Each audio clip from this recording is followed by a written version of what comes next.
Iran के continued हमले जो गल्फ़ स्टेट्स और अरब कंट्रीज़ में हो रहे हैं, उन्हीं को लेके आज रियाद सऊदी अरेबिया में एक बहुत इम्पॉर्टेंट मीटिंग थी, जिसमें मुस्लिम ममालिक, गल्फ़ स्टेट्स और मुल्कों के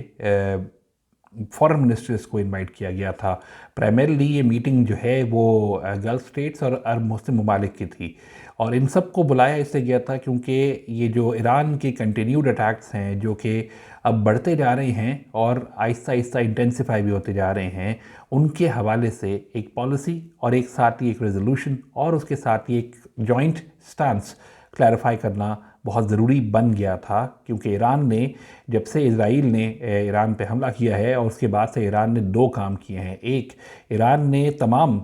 गल्फ़ स्टेट्स के अंदर हमले करना शुरू कर दिए हैं। उन्होंने कहा है कि जहाँ जहाँ यूएस बेसिस और यूएस इंस्टॉलेशंस हैं, वहाँ पे वो हमला करेंगे। इस दौरान ईरान को ख़ास तौर पे जब सऊदीया में अटैक करने से पाकिस्तान ने भी रोका, तो उनको ये याद भी दिलाया कि पाकिस्तान और सऊदी अरेबिया का एक स्ट्रेटिजिक डिफेंस पैक्ट है,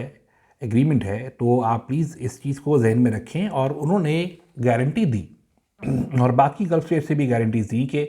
हमारे मुल्क और हमारी सॉइल, हमारी एयर स्पेस आपके ऊपर हमलों के लिए हम यूएस को और ईरान और इसराइल को इस्तेमाल नहीं करने देंगे। इसके बावजूद ईरान नहीं रुका और ईरान हमला करता रहा, मुख्तलिफ साइट्स के ऊपर हमला करता रहा, कमर्शियल एरियाज़ के ऊपर हमला करता रहा, वहाँ पे एयर बेसिस के ऊपर हमला किया, एयरपोर्ट के ऊपर हमला किया। अब आहिस्ता आहिस्ता करके वो उस चीज़ के ऊपर आ गए जो कि सबसे ज़्यादा पिवटल है या सबसे ज़्यादा ज़रूरी है, क्रिटिकल है टू द गल्फ स्टेट्स, वो है ऑयल। कतर के आज दुनिया के सबसे बड़े ऑयल लिक्विफाइड नाइट्रोजन गैस जो होती है एलएनजी, उसके प्लांट के ऊपर हमला किया गया। अरामको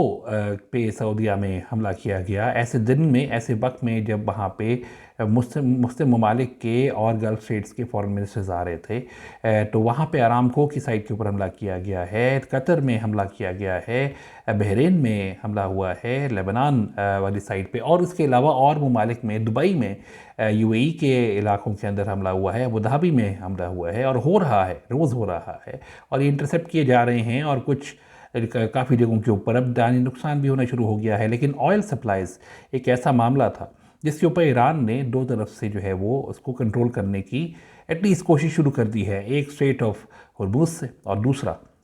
इन ममालिक के ऊपर हमला करके। अब इसके हवाले से जो आज मीटिंग हुई है, उसका जो आउटकम है वो बहुत क्रिटिकल है, बहुत सीरियस है। ईरान को इस चीज़ की मिस कैलकुलेशंस, और ख़ास तौर पे ईरान जिस तरीके से अपनी पोजीशन बना रहा है मैंने एक दफ़ा पहले भी वीलॉग में कहा था कि ईरान को इस चीज़ को कम से कम रीअसेस करना चाहिए कि वो ठीक है, इजराइल और यूनाइटेड स्टेट्स के ख़िलाफ़ वो जो जंग कर रहे हैं वो बिल्कुल हक़ के ऊपर हैं, उनको उनसे जंग करनी चाहिए और उनको रिस्पॉन्ड भी करना चाहिए। लेकिन गल्फ़ स्टेट्स में और मुस्लिम ममालिक में, अरब कंट्रीज़ के अंदर जिस तरीके से वो कार्रवाइयाँ कर रहे हैं, और इतनी कार्रवाइयाँ कर रहे हैं, और साथ ही जब वो हर अपने अटैक को लेजिटिमेट टारगेट बोलते हैं और लेजिटिमेट हिट बोलते हैं, ऐसे में जाके जो है वो कहीं ना कहीं अपने आप को आइसोलेट कर देंगे और अकेले हो जाएंगे। वैसे भी अरब ममालिक जो है वो इनके साथ कोई उनके वेल विशर्स हैं नहीं रहे हैं इन हिस्ट्री, और अब वो और ज़्यादा मुश्किल हो जाएंगे। यही चीज़ आज हमें देखने को मिली। बहुत सख्त अल्फाज इस्तेमाल किए सऊदी फॉरेन मिनिस्टर ने, प्रिंस फैसल बिन फरहान अल सऊद ने, और उनके अल्फाज क्या थे या उन्होंने उसके में से कुछ, उसका जो जिस्ट है, कुछ इंपॉर्टेंट बातें वो मैं आपको बता देता हूँ। मैं बेसिकली उनने जो स्टेटमेंट्स दी उसमें से कुछ चीज़ें आपको निकाल के बता रहा हूँ। Saudi foreign minister Prince Faisal bin Farhan Al Saud said the kingdom reserves the right to take military action against Iran if necessary, accusing Tehran of pressurizing its neighbors rather than engaging in dialogue. Speaking in Riyadh, he said such pressure would backfire potentially, politically, and morally. He also said two refineries in Saudi Arabia were attacked, warning Iran must reconsider its actions. Faisal said the attacks would not yield any gains and underscored that Riyadh would not succumb to pressure as regional tensions escalate. So Riyadh Saudi Arabia ने बहुत clear अल्फाज में Iran को warning दे दी है। उन्होंने कहा है कि जो एतबार अगर थोड़ा बहुत भी जो जनरेट हुआ था या हो रहा था इन द पास्ट, वो बिल्कुल शैटर हो चुका। वो ख़त्म हो चुका ईरान और अब अरब ममालिक के दरमियान। और अब जब भी ये कॉन्फ्लिक्ट इज़राइल और ईरान और अमेरिका का जो चल रहा है, ये जब भी ख़त्म होगा तो उसके बाद बिल्कुल फ्रॉम ज़ीरो शुरू करना पड़ेगा, क्योंकि अभी तक जो भी ट्रस्ट लेवल था वो ख़त्म हो गया। इसी दिन ही जो है वो कतर ने भी ईरानियन एम्बेसी से 2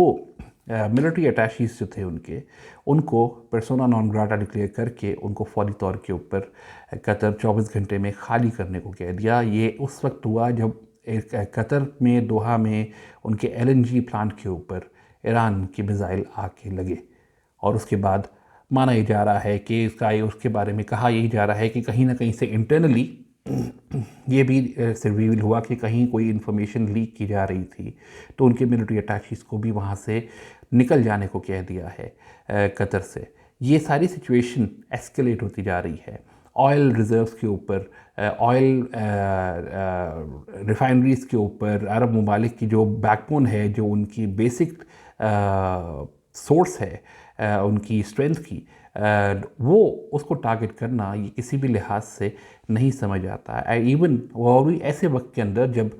ईरान के ऊपर अभी तक इन ममालिक से कोई भी एयरबेस इस्तेमाल करके हमला अमेरिका या इज़राइल ने नहीं किया। और उसके साथ ही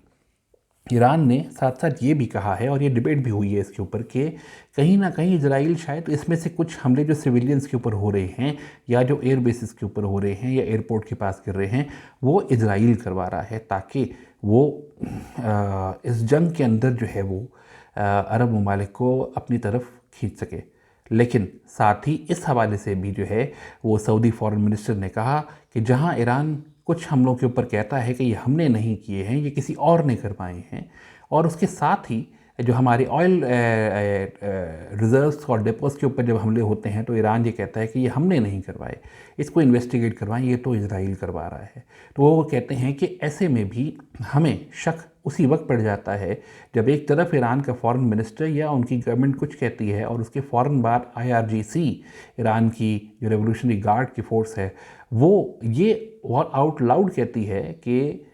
जितने भी इंस्टॉलेशंस हैं गल्फ़ कंट्रीज़ में ऑयल रिजर्व्स के, वो भी लेजिटिमेट टारगेट हैं। तो उन्होंने कहा कि हमें इस बात के ऊपर बिल्कुल भी एतबार नहीं होता, और अब वो एतबार भी ख़त्म हो चुका है। ये तमाम ममालिक जो और इनके फॉरेन मिनिस्टर्स जो इकट्ठे हुए हैं, इनकी जो जॉइंट स्टेटमेंट है या इनका जो एक सिंगल वॉइस है, वो बहुत बहुत वैल्यू करती है ऐसे वक्त में जब ईरान इनके ऊपर हमले किए जा रहा है। उन्होंने कहा कि हमारी पेशेंस की भी एक हद है, और वो जब पेशेंस ख़त्म हो गई तो किसी तरह का भी action will be on the table. यानी कि अगर उन्होंने कहा कि अगर हम सारे वेन्यूज़ अपने एक्सप्लोर कर रहे हैं, इंटरनेशनल कम्युनिटी से भी कर रहे हैं, यूनाइटेड नेशन से भी कर रहे हैं, लेकिन जब ये सब एग्जॉस्ट हो गए और ईरान अगर बाज ना आया तो फिर ऐसे में वो मिलिट्री एक्शन लेंगे, क्योंकि वो भी ऑप्शन टेबल पे है। अब इस हवाले से मैं आपको एक दफ़ा दोबारा याद दहानी कराऊं कि पाकिस्तान के प्राइम मिनिस्टर गए थे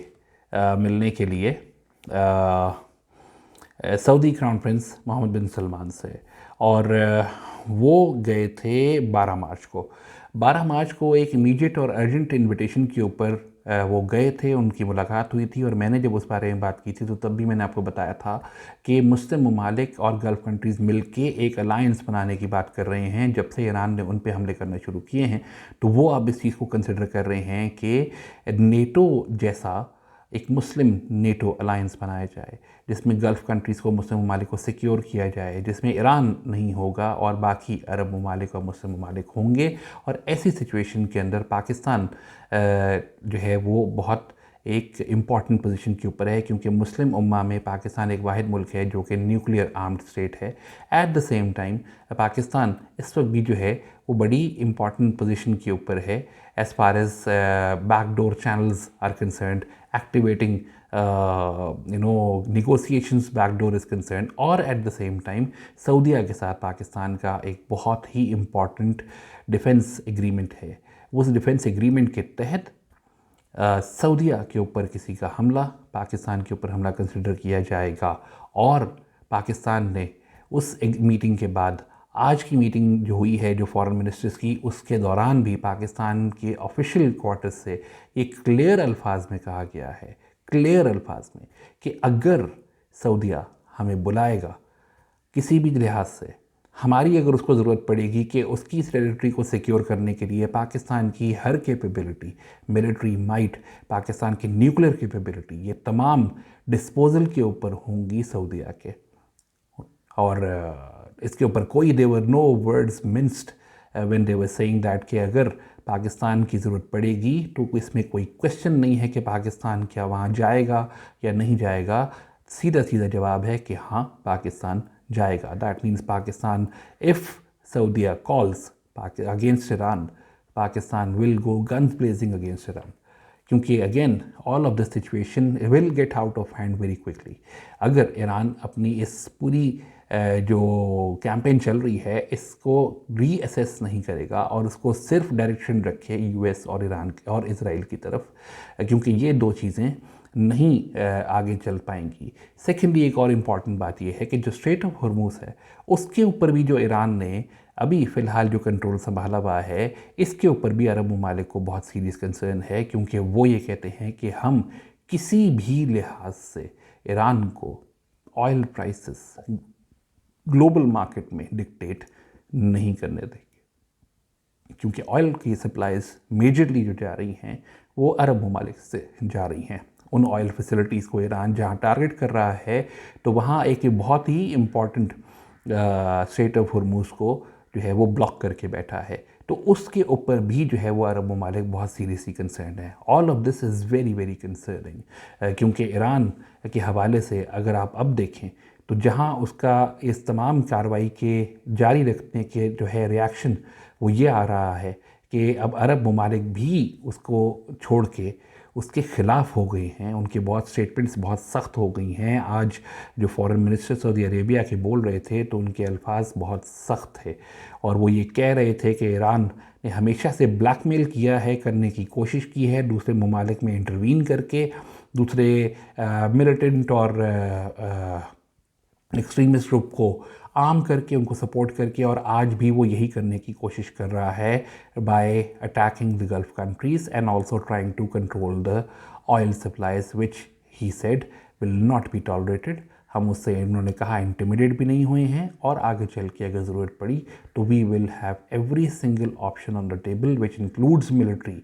military reaction to Iran. And when it talks about when they talk about military reaction, the direct impact or direct implication उसकी जो आती है वो यही आती है कि Saudi Arabia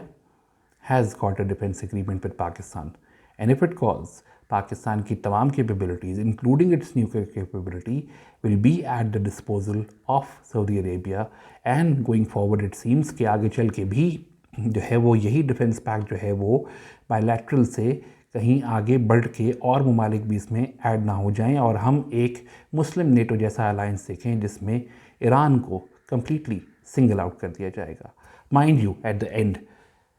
इस मीटिंग में एक चीज़ क्लैरिफाई की गई है, बार बार सवाल किया गया। उन्होंने कहा कि इजराइल ईरान की जंग को गल्फ़ के अंदर जो अटैक्स हो रहे हैं उससे कंपेयर ना करें, ना ही उसके साथ लिंक करें। ये ईरान कर रहा है, अपनी मर्ज़ी से कर रहा है, अपने एजेंडे के तहत कर रहा है, लेकिन जो गल्फ़ कंट्रीज़ हैं वो इस इशू को सेपरेटली देखती हैं। उन्होंने कहा these are two separate issues, और हम इस वक्त अपनी टेरिटोरियल इंटेग्रिटी और अपनी ऑयल और इकोनॉमिक सप्लाईज़ और इकोनॉमिक डेवलपमेंट और overall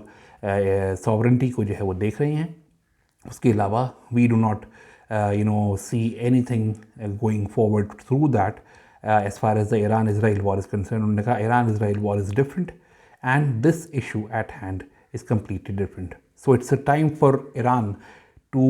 do a very quick assessment before it gets out of hand. और अगर ऐसा होता है तो it is going to be a very difficult unrest in the region, जो शायद कहीं ना कहीं उन लोगों को, उन वेस्टर्न एजेंडाज़ को सर्व कर जाएगा जो कभी भी हम यहाँ होता नहीं देखना चाहते।